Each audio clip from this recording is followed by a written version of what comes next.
Welcome back to another one. This time it's the BMW 7 Series, and there's so many generations to the 7 Series that I'm going to try and go through the first 3 generations as quickly as I can, because I know most of you looking at these generations are probably classic buyers, and so there's a few things to take into consideration, but the fact that they're still around and that they're enthusiast cars will sort of trump some of the things that on the later models, which are maybe more reliability based or value based or depreciation based, are not so important. So let's start where it all begins. E23 generation 7 Series, 1977. Here we are, carbureted engines, straight 6 engines, and the world really at this point is just moving towards this idea of having sort of a large executive saloon that just steps above what we have known previously. There are a few manufacturers that have been toying with this idea for years before, but this is really where you see a lot of the German market come in and say, we think we can fill the space. The trouble is, if you're looking at one of these first generations, BMW don't really seem to know exactly what they want to do with the 7 Series. So, specification varies widely. But for all of the generation of 7 Series, this first and probably the second generation have the widest variations of that you can buy essentially a base model 7 Series, just a big car with a very basic interior and basic sort of trim and not a lot else going on that then the higher models get in them. For me, the good thing about all of that is there probably won't be a lot broken because there's not a lot to break. But from an idea of value, those early sort of base models, they probably wouldn't have got the love unless they had some sentimental value to people that some of the higher specification ones would have got over the years. Bearing in mind we're talking about cars that have either approached or have passed 50 years in this first generation. Initial numbers is 270 to 290,000 production. Couldn't get an exact number. I'm guessing, being that at the time, the world was a very different place. People were trying to keep record books. I would assume that, the number will be somewhere in there, but we'll probably never get an exact figure to the last chassis that leaves the factory. So, in 1983, there's a facelift. In 1984, that adds a few extra options for the US market. A couple of things I'd spot. If you're in Europe, you get a turbocharged 745 model. Turbocharging at this point is, it's still like a really new thing to have on cars. The idea you have a turbocharged engine in a car is just, you're kind of sort of breaking some new ground in this area. And I think that's why they probably limit the specification to European or European market sales. In the US, larger engines come in. Bearing in mind, when we get the facelift, you switch from carbureted engines to injected engines. Looking at how the history books are sort of dealing with these now and the classic car guides, the carbureted engines were in favour for a little while because they represented some sort of old school mechanical way. However, now that you've got a generation that are coming through that are looking at these that really haven't owned carbureted engines, and fewer specialists that will be both BMW and carburetor specialists. It's not to say that, you need to be some perfectionist in it, but when you never ever deal with them anymore, you either need a classic car specialist near you that really know this car, or you need someone who has been around for a very long time. And because of the age of the engine, those mechanics are sort of getting to those retirement years. I'm sure there's a few of you watching who previously were in the trade. Maybe you're retired now. You should maybe consider putting your services out there. Do a 1 day a week or something from your garage. Because I'm telling you, when I worked in classic cars, there is a real market for people with those skills that are just drifting out of the market now. A few younger of the generation coming through, but really not as much. And because of that, what you're going to see is, if you can, I'd probably go for an injected engine. Okay, that's probably the way I'd look at this. Instead of me saying, oh, you've got the 2 litre, 3 litre, 4 litre, 5 litre, like I usually do, I'll go through exactly the different engines that you have.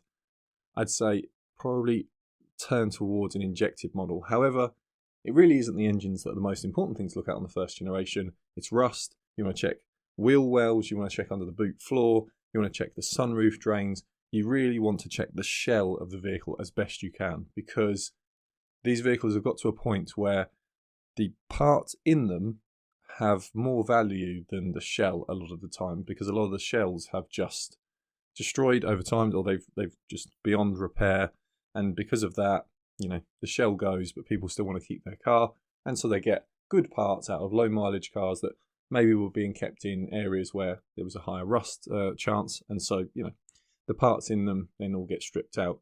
And because of that, again, be a little bit careful. If you're going to buy on the used market, and I used to see this all the time when I worked in classic cars, there's always this story of, oh, it's missing this, but you can get one.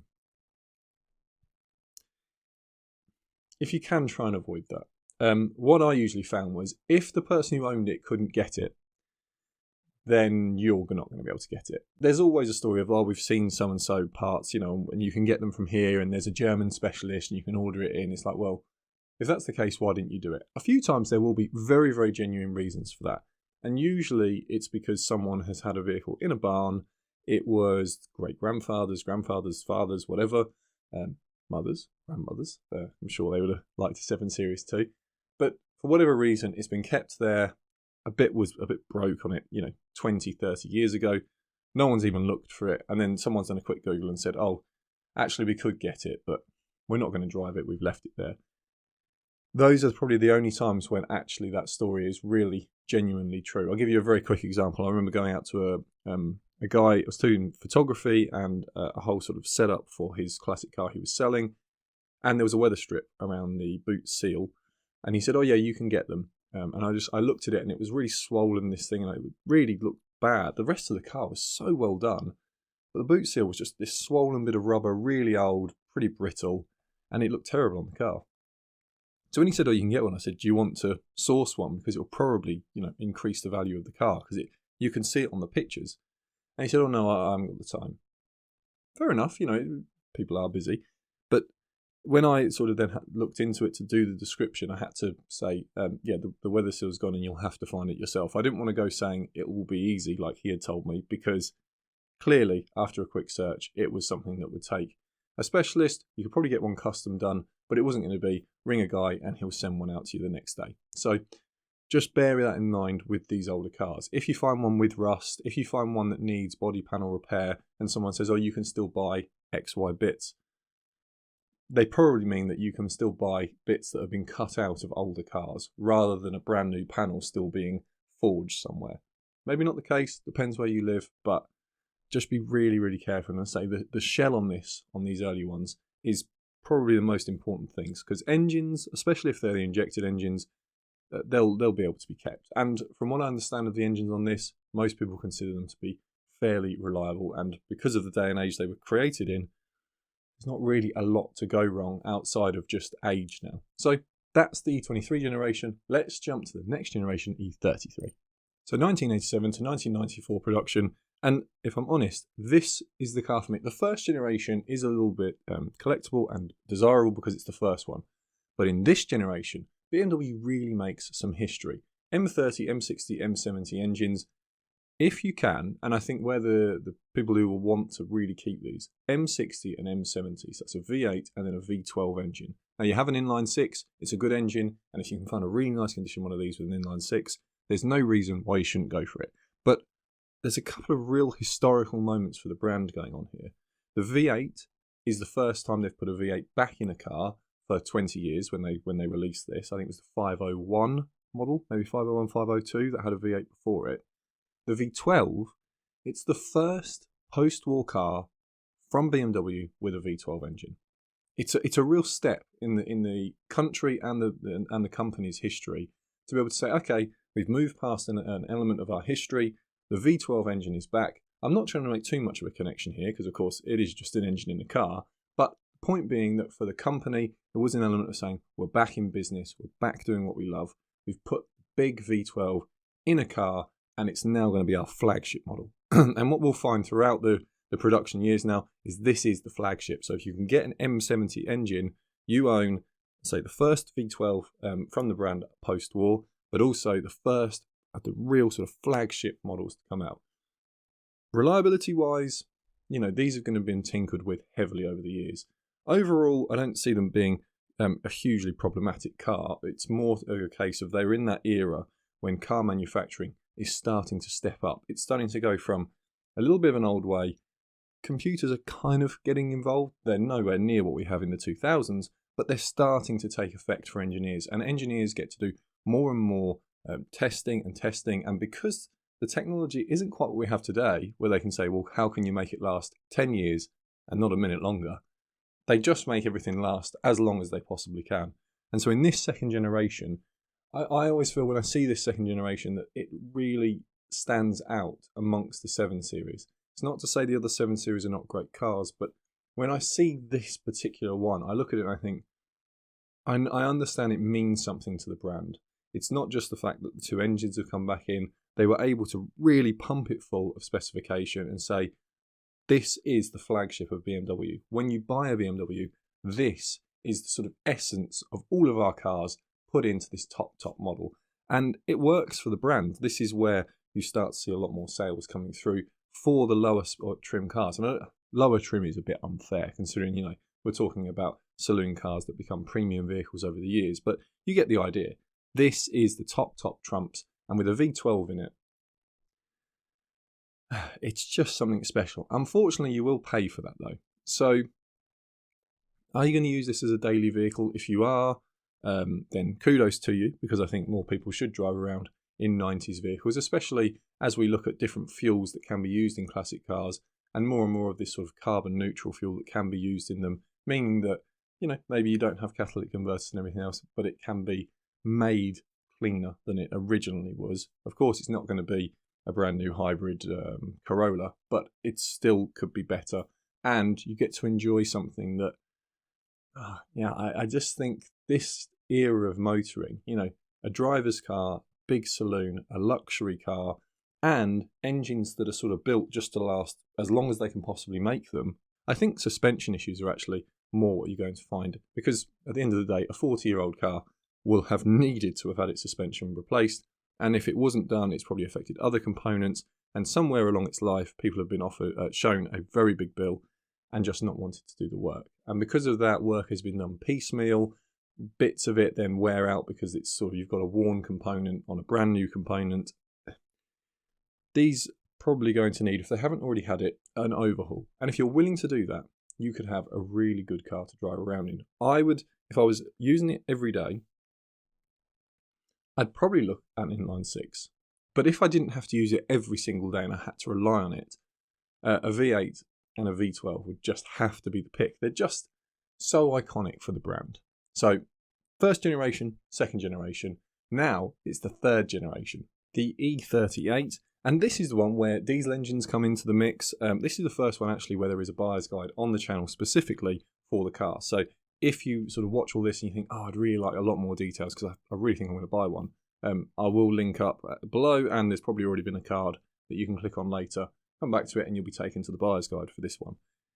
It's interesting because this is where you start the history of diesel 7 Series cars. And to be honest, you know, it was a real shame to me when diesel sort of started to really step back out of the 7 Series, only because it's had a long history, and for a lot of motorists who did high mileage in a 7 Series actually bought them for what they were supposed to be, which was sort of this executive express, taking them long distances between sites, doing business, all that sort of stuff, all the things that we imagine in our head people are doing in them.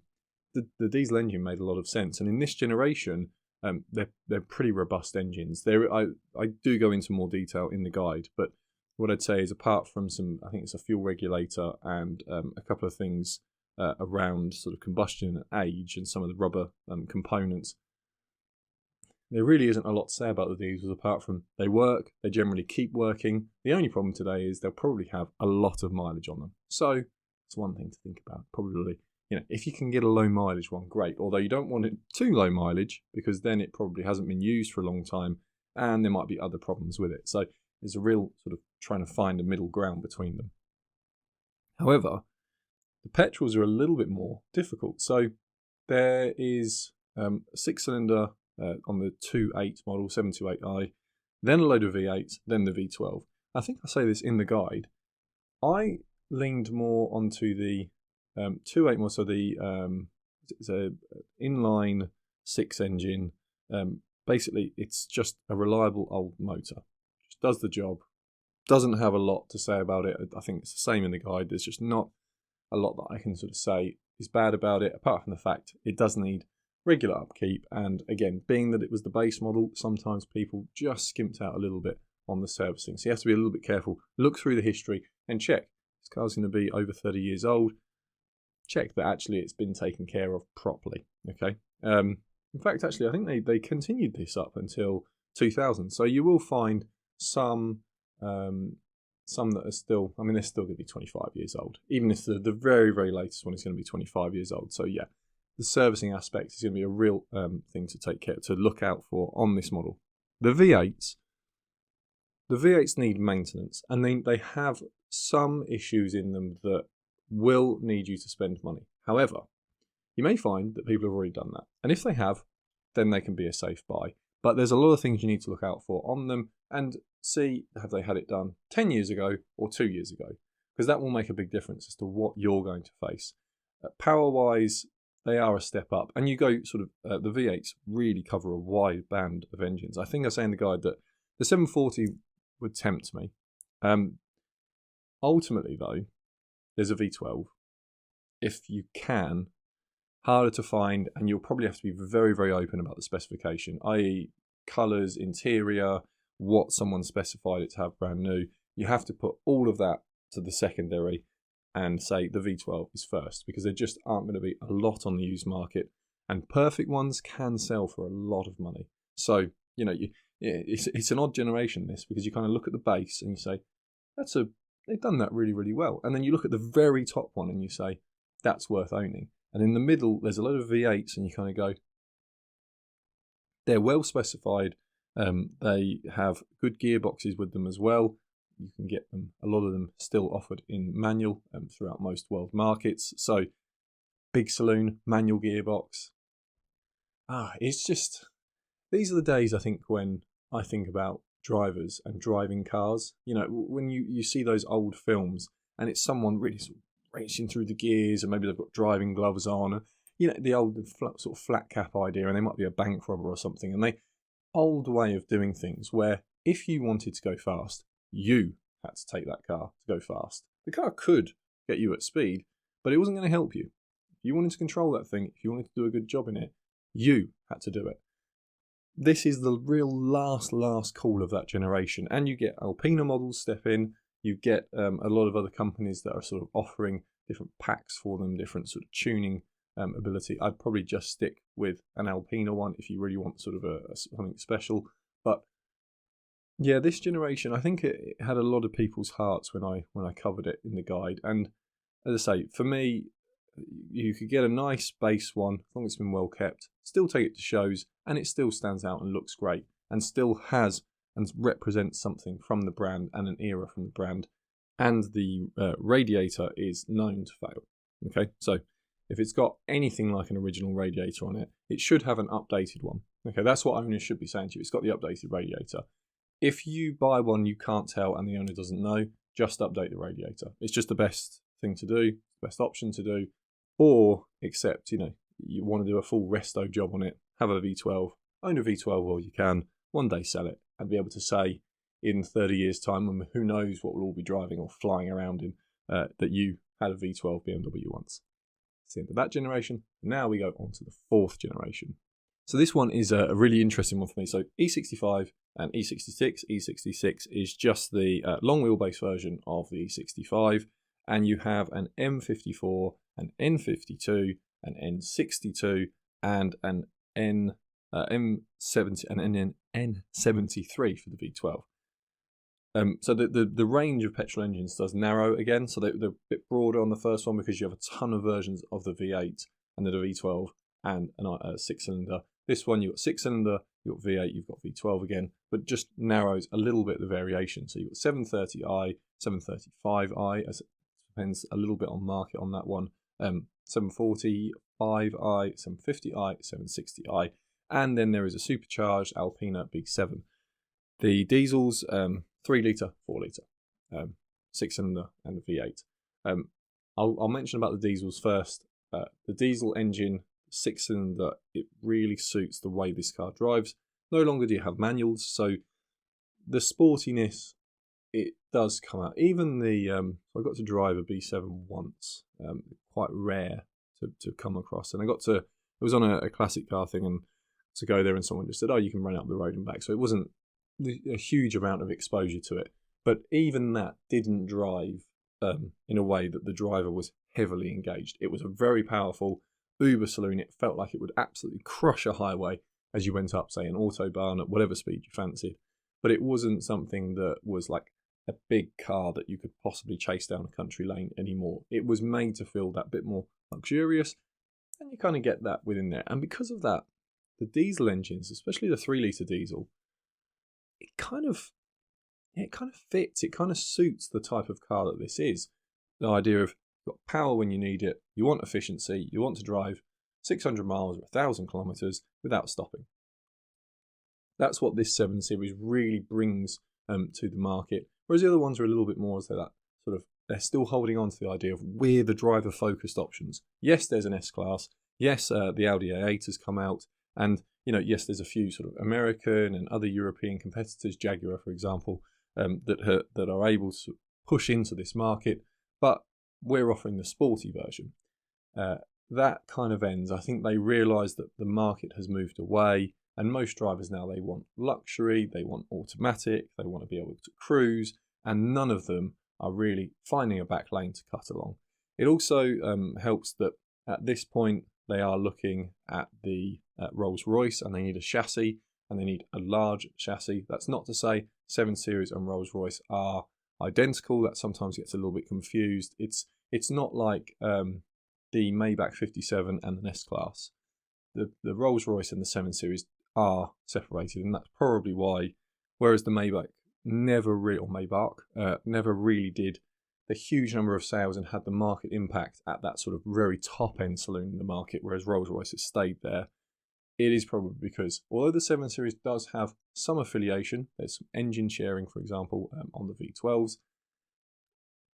that is kind of its own car. There is some chassis engineering going on, but it isn't just to say, cut the bottom half of the car off, slip a new body on, and there you are, which I don't want to be unfair to the Maybach, but that was probably more of what was going on over there at Mercedes at the time than it was at BMW. So just to sort of give you an idea of where we sit, BMW clearly thinking we need to compete on the luxury end, still more driver focused than an S-Class, I'd say that, and Audi sort of offer something different, I'd say, with the A8. So I don't, people always put them as obvious competitors. When I sold cars, you would, and I understand why people put them as competitors, because you would sort of drive people in those 3 cars. If someone said, well, I'm looking at a 7 Series, maybe an S-Class, but they actually are very different cars, and they suit different types of owners, and the way people drive and what they expect from their car was a bigger factor for this. So especially in this generation, the 7 Series,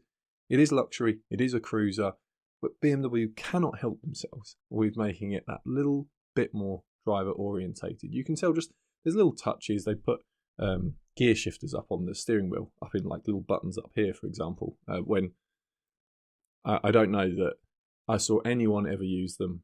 I don't think I ever used them. People a lot of the time would question what they were. And it's those little things of BMW still trying to give the driver that little bit more control, that little bit idea of, there's one of you out there, we know there's one of you that really want to just go and carve off a back road in our big saloon. But for the most part, that market is over. And because of that, the 3-litre diesel engine does really suit the car, whereas the inline-6 petrol engines, they're okay. If you were buying one today and you said, I want a daily runner, I want one that's the cheapest to maintain, the lowest fuel cost, and will still feel luxurious, you want an inline-6 petrol engine. If you're willing to do a little bit of maintenance, if you understand diesel technology, if you know the right years to buy, then you want the 3-litre diesel inline-6. There is a buyer's guide for this one, by the way, so if you want to go a bit more into detail on those 2 engines, you can do. Then you have the V8 options. The petrol V8 was always good. I think, again, for whatever reason, people generally, I remember I had a sales manager, and he always got a 760. He replaced it every 18 months, and he would buy it about a year old. So we had connections within our dealer group, and he was always able to get one about a year old. It'd probably come off like a company lease through BMW to another company or within BMW itself, and he'd get himself the V12. And fair play to him. But the V8 makes a lot of sense for a lot of people.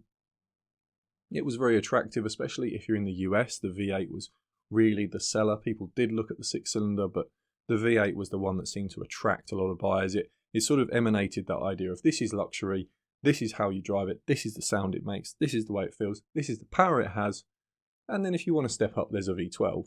Whereas in Europe particularly, it was more like, for most of you, we know you want the 3-litre diesel, so we've given you it, and it has good power, 230-ish horsepower. However, if you are looking at the diesel, I would try and go facelift. 2004 to 2007. The earlier ones are fine, it's just you get some power upgrades and all these other things. I hope I say that in the guide as well. I can't quite remember because I think there's a transition from the older diesel engine going into this model, but I'm pretty sure that it doesn't necessarily bring a ton of reliability over the facelift model. So if possible, yeah, I'd go with the facelift. And to say V8s, you just got to be wary again. There's reliability that needs to be taken care of, and if you're willing to spend the money, willing to spend the time, it still can be a really good car for you. The V12, I mean, yeah. And I should mention that the diesel, the V8 diesel that is, it starts off as a 3.9, it goes to a 4.4, so 3.9, 02 to 04, 05, and then over to a 4.4. So it'll be a 740D on the earlier ones, 745D on the later ones. Do you know the good thing about a V8 diesel? Is that you can drive a V8 engine without V8 economy. That's the advantage you get. And when you have a diesel V8, it doesn't have some of the sort of clatter and chatter of regular sort of maybe 4-cylinder. I mean, we all know what a 4-cylinder diesel engine sounds like. Common Rail has made it a lot better, but there is a chatter to them. They don't sound as smooth as the petrol versions. The same really along the 6-cylinders. They're a lot better. But what you find with a V8 is because it's making its own noise anyway, because of a lot of these are cross-plane cranks, some of them are flat-plane cranks. I won't go into all those details, but because they have their own unique sound, a V8 engine just makes a V8 engine sound. There's no way of getting around that. The fact that there's that diesel sort of knock that goes with it, it doesn't detract as much as it may do from some of the other engines. And that's, I don't want to be unfair to the inline 6 because the inline 6 does do a great job, but you still know it's a diesel. It's much better than any of the 4-cylinders that are around at the time. By the time you're in a V8 though, as I say, you've got essentially a V8 and then you don't fill it up as much. It is complex though. This is kind of why I don't really want to talk too much about the V8, because I think if you're a V8 diesel buyer, if you love V8s, and I think I've said this a few times now, when you come to big premium cars with V8 diesel engines, you have to be the inner circle of two Venn diagrams. You have to be a diesel V8 engine lover and a lover of that particular car. If you fit in the middle there, then yeah, this car's for you. If you don't mind a diesel engine and you really want a 7 Series, you probably want a 6-cylinder one. And if you're not really a fan of a diesel engine, you just look over at the 6-cylinder 7 Series is okay. The V8 is faster, it's better. As I say, you can even step up. I think Alpina will still sell you like the kit to modify it, the supercharger kit. However, a really good channel, M652 Restorations. If I haven't got that right, I'll put it here. He does some really great stuff with BMWs. A few of you have probably watched him. And he, I think, was working on a 7 Series Alpina for ages. Trying to make it reliable, stripped the whole thing down, refitted everything. That's got to be a second car, is what I would say. If you just look at it and you think, oh, I've always loved that. Maybe 20 years ago, you were a young man or a young lady, and there was no chance you could have afforded one. And now you look at one of those on the used market and it's within budget, or you think, okay, maybe I'll get one that wasn't an Alpina and make it an Alpina by doing all the Alpina kit. You're going to spend a huge, huge quantity of money. And it really needs to be something that is an enthusiast project that you're not hoping will sort of increase drastically in value, because big saloons with big engines, they have a particular market. However, over the years, that market sort of does fall off. So the depreciation curve is a bit of an odd one. It's like it falls off a cliff brand new, stays fairly stagnant, goes up a little bit on the classic market, and it does sort of tail off a little bit because people, the idea of owning, say, you know, I was talking about the earlier generations with a V12, that first generation, the E32, with the E32 with the V12. If you're an enthusiast and you love a classic car show, that's great. For everyone else, they're not interested, and so the value aspect of it kind of dips away. In this generation, you're still spending a bit extra money to buy one of the nicer ones. So, you know, from a couple of critical things, make sure the gearbox has been serviced, make sure the engine has, especially if it's a diesel, been religiously surfaced, and check that it still has any emissions equipment on it that it came with factory. A lot of people strip stuff off, don't tell you about it, and then you find out when you go for an emissions test, or, you know, when something breaks and then you realise it's because someone's been fiddling around with it. The petrol's not such a big issue, especially on the 6 cylinders. People didn't generally mess around with those much. They kind of work, and they don't really respond that well to tuning. You know, you've got to do a lot to them to try and eke out a lot more power. So generally speaking, people just go up engine size. They'll go to the V8s. They'll go into the sort of M45, M50, 750, M45, and then eventually into the V12. V12, it's still a buy for me, but I think you've got to be an enthusiast, because you've got to accept the fact that you'll love it. It doesn't look that strikingly different. If you really know what you're looking for, like if you saw one, because you're watching this, you're probably a big enthusiast. If I saw one, we might just catch our eye. Oh, is that the V12? Oh, it is the V12. But it's not like you're driving a Ferrari F40 down the street and every single person with a camera phone is going to follow you, which may be the appealing factor for them. Let's move on to the next generation, the F01 and F02 for its long wheelbase. And there is also the F04, and I think, you can correct me if I'm wrong on this one, I think this is the only time BMW give a model designation to a separated powertrain. So the F04 basically being an active hybrid model. What I haven't mentioned is throughout these generations, with the V12, BMW have had a sort of special customer program.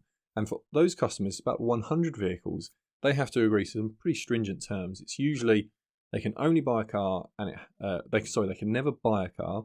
It has to be a lease. There's about 100 that are leased out. They remain BMW property, but you have them for a year. Sometimes I think they've allowed some customers to do 2 years, and then BMW take them back. And these are liquid hydrogen powered V12 engines. You can see some old marketing for this, but unfortunately this has now disappeared with the V12 gone. As of the last generation 7 Series, this idea is now switched to, I think, an X5, which has a hydrogen tank for an electric motor battery sort of idea.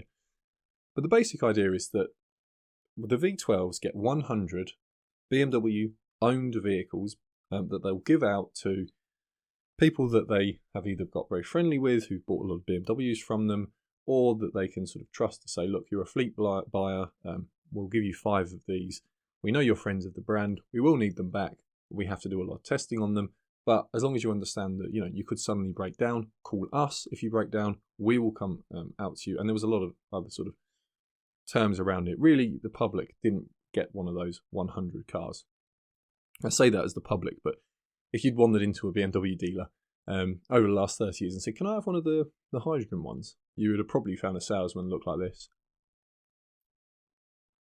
because they just had never heard of them. So this generation also gets this idea, but they never got separated model. They never got separate model designations like this generation does. So and this generation doesn't have it for the hydrogen one. It has it for an active hybrid, which is paired to an N55 turbo 3-litre engine. Just interesting for me, you know, that BMW did that this time to bring in an active hybrid engine, but they haven't been doing it. All the generations haven't had, you know, a separated designation for that hydrogen model. So just an interesting point there. Anyway, I hope I don't check this afterwards and find out that that's not true. I really, really hope that. So the V8 diesel's gone in this generation. We bring back some complexity in the model range. The one engine, I'm just going to tell you at this point, I generally advise people just don't look at it. It's the V8 that comes in on this generation. It's N63. If you want a V8 in a 7 Series from this point onwards, you need to wait until about 2015 and the next generation. Just being honest with you, looking at the reports of it, unless you can find one that's been really well maintained, had all the repairs done, and you don't mind then possibly being on the hook for further repairs. The N63 engine, the V8 just wasn't, in this early stage, BMW, I don't know what quite happened with it. Fair play to BMW, they stick with the engine, they get that engine working really, really well, and by sort of 2017, 2018, it is actually a really good engine. Today, it's still being used. I think it's actually even sold out from BMW to a few different manufacturers. I'm tempted to say the latest Range Rover has the N63 engine, but don't take my word for that. I'll have to check it after the video. Anyway, the point here is that on this early one, I would just avoid it. It's the first generation of it. You can type in N63 on Google, and you will just find a ream of, everything that breaks, blows up, costs out thousands of thousands to repair. So just bear that in mind. The engine that I really like on this 7 Series, so I say the V8's gone for the diesel. There is a 6-cylinder diesel engine, which I think is a really, really good pick. And if you're in Europe, that will probably be somewhere around 70%, 75% of the entire market. So, actually, is that fair? Certainly in the UK, that will be fair. Across Europe, maybe more like 60%, because there are a few countries that do prefer petrol engines. In the US, that number kind of reverses, but there are some diesel options for you if you really, really want it. However, the engine to pick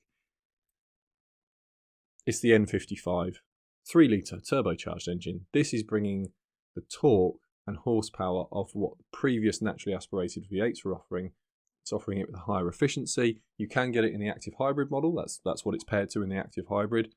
It's a nice bit of BMW history to own, to have that active hybrid one. But apart from that, I think there was some journalist testing when this first came out, and they said it is more efficient, but it's marginally more efficient. It really wasn't it wasn't the Toyota Corolla, if you like. The Toyota Prius of BMW. They weren't doing that. They were trying to basically say to V8 buyers, we've got a more powerful and efficient and electrically operated with its hybrid system option for you.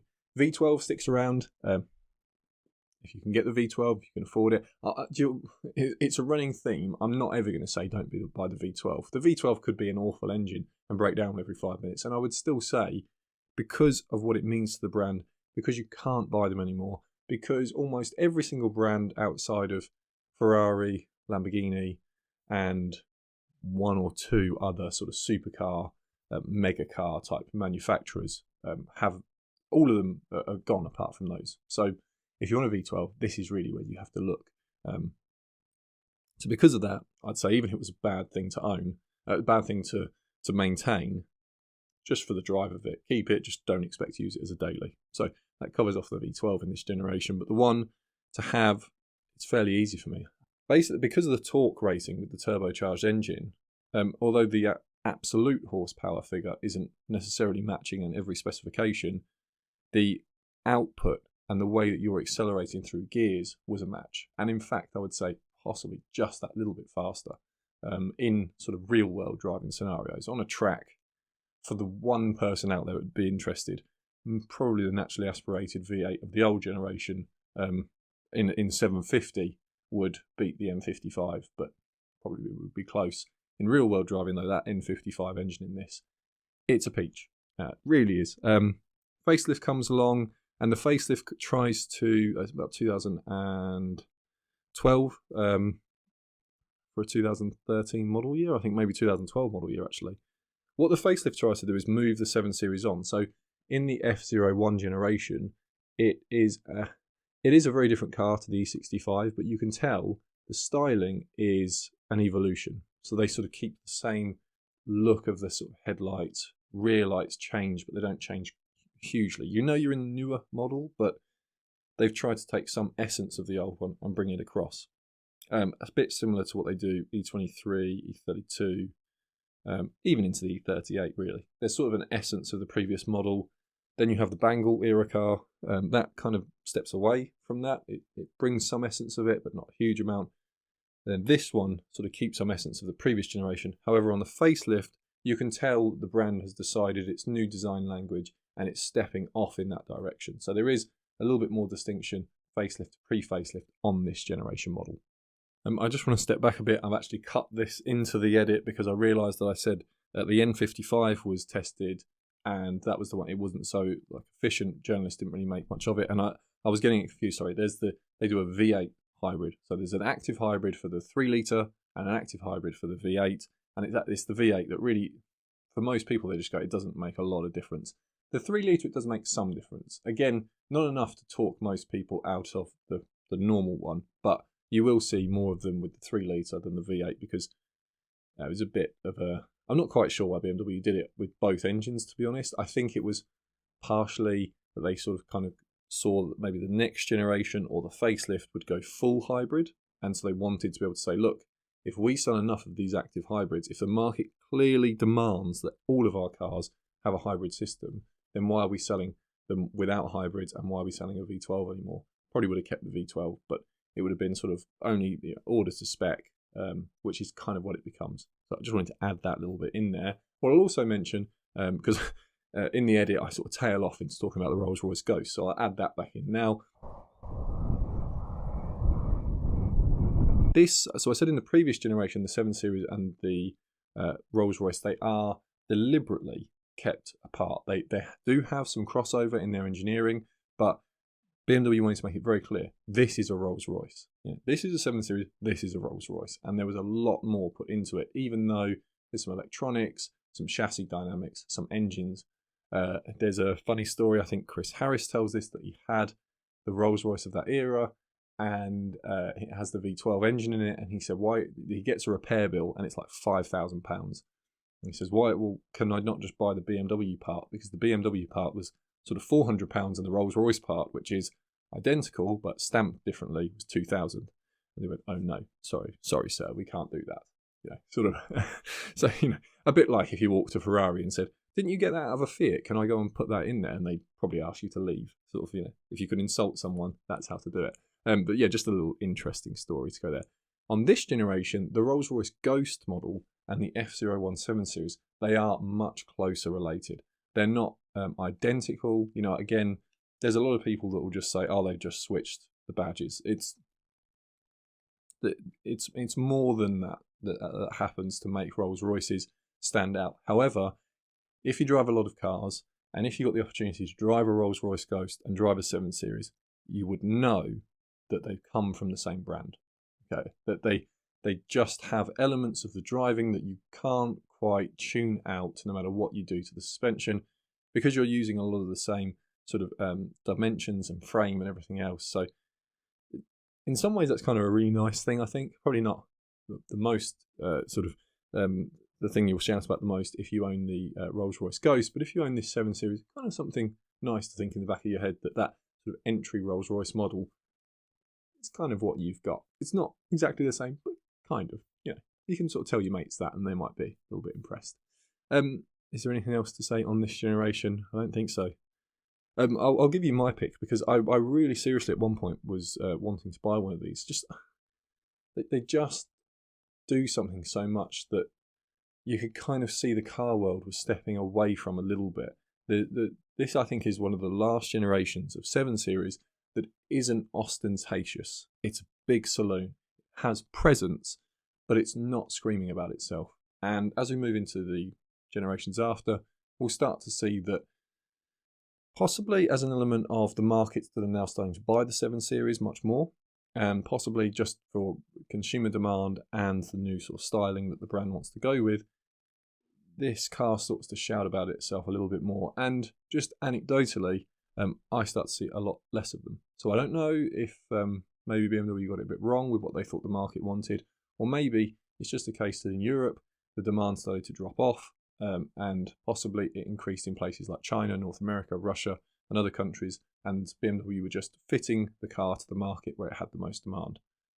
Who knows? But anyway, just from my point of view, I really like this one, and I think if I was to go for it, I would have gone for an M55 turbocharged engine. They're not perfect, they do need a bit of maintenance and stuff like that, but in the package that you're getting, unless you can step up to the V12, the diesel engine, again, I'm not going to knock the diesel engine on this generation. You will have a little bit more emissions equipment to deal with. This is, if you're in Europe, we're well into Euro 5 at this point of the 7 Series, so You know, it really sits under the Euro 5 emissions laws, all DPF'd, all EGR valved, everything else that goes with it. And I think in the very, very last ones, there was sort of a push to get them into Euro 6, but then they realised, actually, we're going to go with a new model anyway. So nothing against the 3-litre diesel model. I think just personal preference. It's a great engine, that N55, to have in this car. Let's step on to the next generation. This is the G11 and G12 model, and just a quick apology. This keeps happening on the, because there's so many 7 Series models. I tried to store them all in my mind before I did the video, so forgive me. There's the M54 and M55 on the previous generation. M54 twin turbo, M55 single twin scroll turbo. So if you buy a pre-facelift, you have N54. If you buy facelift, N55. There is also, for select markets, 3-litre naturally aspirated engine.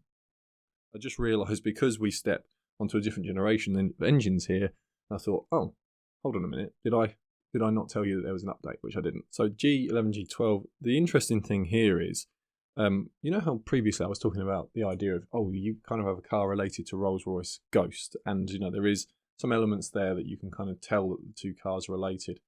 Interestingly, in this generation, whereas previously the 7 Series was kind of looking up and trying to be the, it's awful to say the budget version of something like that, because that is a crazy luxury vehicle at the price of most people's houses. So if you look at it that way, then the 7 Series is almost a bit of a bargain, even though it's touching on 6 figures in that generation, brand new. However, this generation does a different, it has a switch, and that's that it becomes related to the 5 Series, and that's great for 5 Series buyers to think, well, the flagship model is now closely related to them. It's all to do with how the chassis are shared, how BMW's costs works, everything else. I wouldn't let that put me off, okay? I think it's a really nice aspect that in the previous 2 generations, you know there's some Rolls-Royce connections going on, more so on the F01. However, when you step into this generation, there's a little bit of an idea of the 5 Series and 7 Series need to get sort of pinched together along with the 6 Series. That way we can sort of still make them all, and the costs can be shared between a real high seller in the 5 Series to keep the 7 Series alive. And if that's what it takes, that's what it takes. It's just good we still have it. The engine options, because of that, you go to one of the best engines that BMW has ever had, which is the B58. The reason for that is because it was co-produced with Toyota, so you've got BMW push for performance and latest tech and everything else. You've got Toyota pushing for the idea of tunability and reliability, and with all the engineering and money that both of those companies could put together, B58 is a fantastic engine. It's now found its way into pretty much all BMWs, and it comes off the back of, if you watched last week, the Z4 and Toyota Supra production. So there's a B58 in this generation, and if I was making a very quick video, I'd say go and buy that one and enjoy your day. There is also hybrid versions, and there is the B48, which is a 2-litre 4-cylinder, and you know what? That engine is proving itself to be pretty reliable as well. From what I understand, it's the B38, which is a 3-cylinder, B48 4-cylinder 2-litre, and then the 3-litre B58. They're sharing a lot of technology, and the reliability because of that has stepped up greatly. The power that can be pulled out of those engines is also stepped up. You may have seen I had a drive in the latest 1 Series with a 3-cylinder engine. If not, you can check it out after this video. And I say in that car, I think it's 170-ish horsepower. And because of the turbocharging, because of the mild hybrid system that has in it, it feels quick. It feels like most of the car, for most people, that's all they need. And that's in a 1 Series, and it's kind of the entry, or entry is unfair now because they start at quite a high specification point, but you get the idea. In the 7 Series, though, I think you can consider the 2-litre if you go with a hybrid pairing. I probably wouldn't have it on its own. I think that will be sort of rowing you along with a little bit of effort.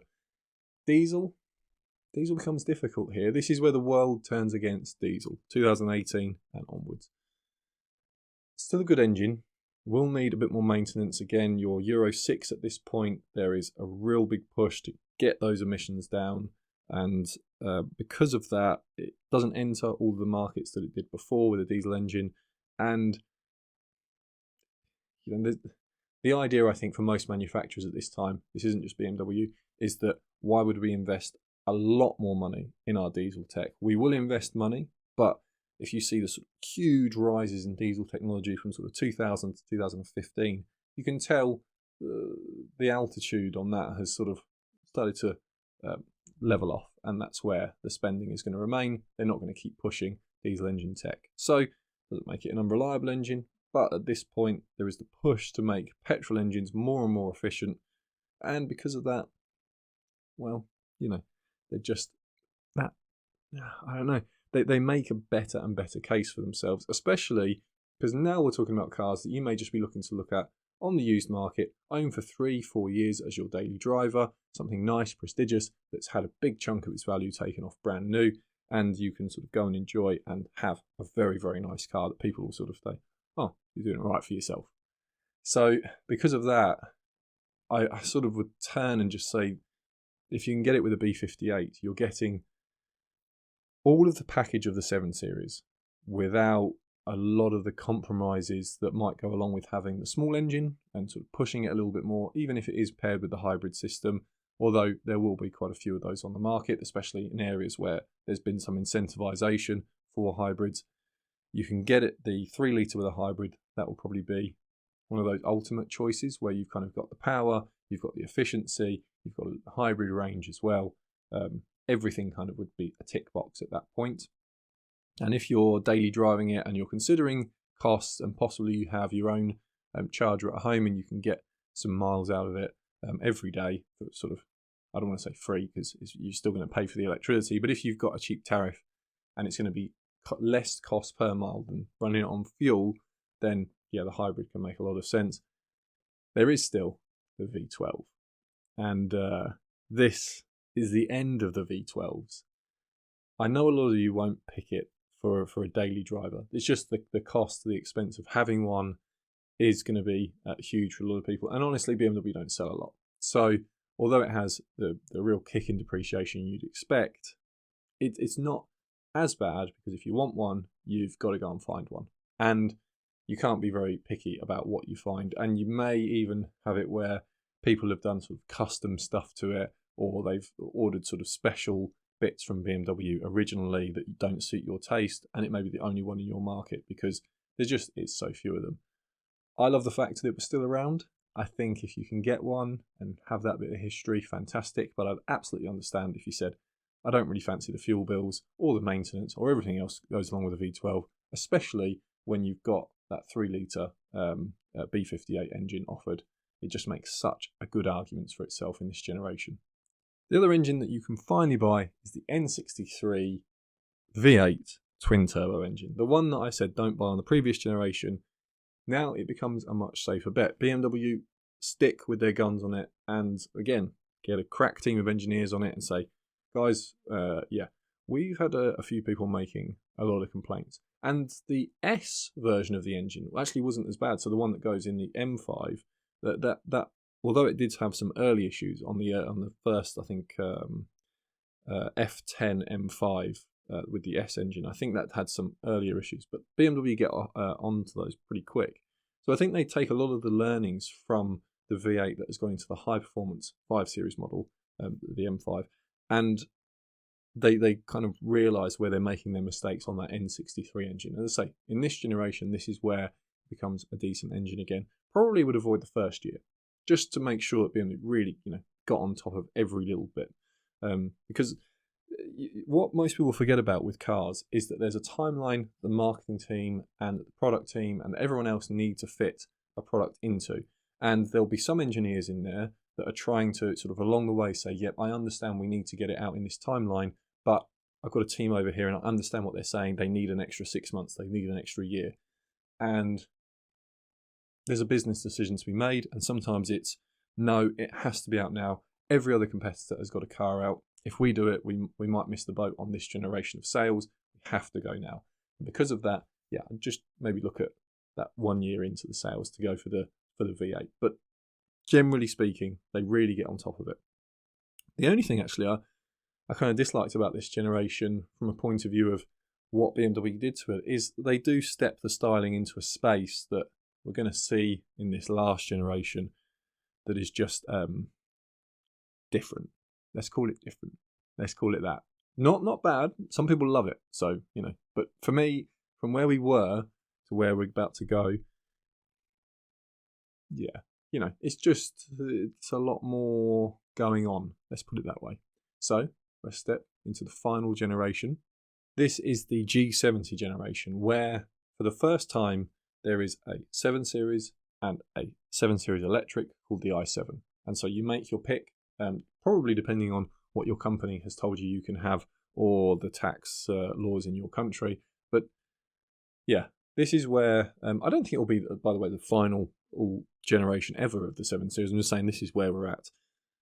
Sold as the 2023 model year. You can get them in 2022 and onwards until this day. It's clear what BMW are trying to do here, and it's similar to what Mercedes have done over the last decade as well. And that's they line up their saloon line with their SUV line. So the iX7, sorry, not the iX7, the X7 is lined up with the 7 Series. The X5 is lined up with the 5 Series. The X3 is lined up with the 3 Series. Mercedes do this GLC, is a C-Class, GLE, E-Class, GLS, S-Class. So just in case you're wondering about the naming, so that there's a sort of clear continuance of you can buy the luxury or the SUV version of the luxury. There's the mid-exec, which you can buy the SUV version, and then the sort of compact exec or premium small exec or whatever it's called in your market, and the SUV model. So because of that, the 7 Series sort of takes the front off of the X7, so they share this kind of sort of like this sort of look, I think it is. It's got to make a funny face in a video, haven't you? Engines really narrowed down. There's a 3 litre, it's a 3 litre diesel, and there's a V8. You can tell by the way I'm talking about it that this is clearly, it's where we are in the car world. Nothing against that, but this is the generation that probably have. I know what's happened here is that BMW had to make the i7, and because of that, they realised that for a lot of their buyers, the 7 Series may actually become the second choice, and the i7 will become the first choice. And because of that, you have a limited range of what you can buy. You still have the B58. B58 is offered, that's the 3 litre inline 6, and that's offered with a plug-in hybrid. And if you have to have some sort of hybrid or electric vehicle, I would get a B58 plug-in hybrid. That's what I would get on this car. V8, yes, you can get it. You know, kind of continuation of previously, but because of the hybrid B58 engine, you've got to really love V8s because you're not getting a lot more than sort of the combined power and mid-range torque and output of the 3 litre. Once you step up into a 4.4 V8, you're still getting more, but obviously that comes with higher fuel costs. The one that, you know, be quick and all that sort of stuff is the i7 because they've put big battery packs and big motors and everything else in that. And I don't want to talk too badly about it. If you want a used electric car that's got a big battery and should be sort of still pretty desirably looking, I quite like it when manufacturers don't make their electric version look like it's just dropped out of space.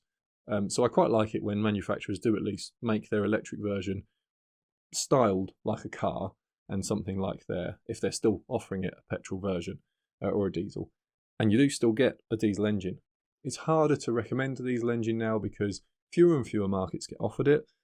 The engineering behind it, it's having to be first and foremost heavily limited on its emissions. However, it is still a pick for range. If you drive long distances in a 7 Series, if you're watching this and you're thinking, I need to buy a 2-year-old 7 Series and I need to be able to drive from one office to another office or from my home to where I like to go on holiday, or I have a family member that is a long distance away from me and I want to get in the car, get there, go and see them, get in the car, drive back and not stop. That's what I like to do. That's how I live my life. If you want something long distance, the 3 litre diesel is a good answer. Everyone else, the 3 litre petrol is probably the pick of the bunch. But if you have to go for an i7, then at least you have something that doesn't look too wacky on the road. And yeah, it's styled a bit interestingly, but some people really like the new Generation 7 Series stuff. I'm not saying I don't or do. Probably not one that immediately grabs my attention, but it is getting certain buyers, and that's what the brand have to do. I hope you've enjoyed the 7 Series guide. If you have, consider subscribing. It's great for the channel when we get new subscribers. It's always nice to see you. And there are 3 guides from this video that you can go to. So E65 generation, F01 generation, E38 generation. There's all full guides on this channel. You can check them out afterwards to see if you're serious about sort of buying one, or if you quite like the idea of knowing more about them, check the guide out. It's pretty detailed in there, and it lets you know all the details that I may have missed in this video. I hope you have a good day, and I'll catch you in the next one.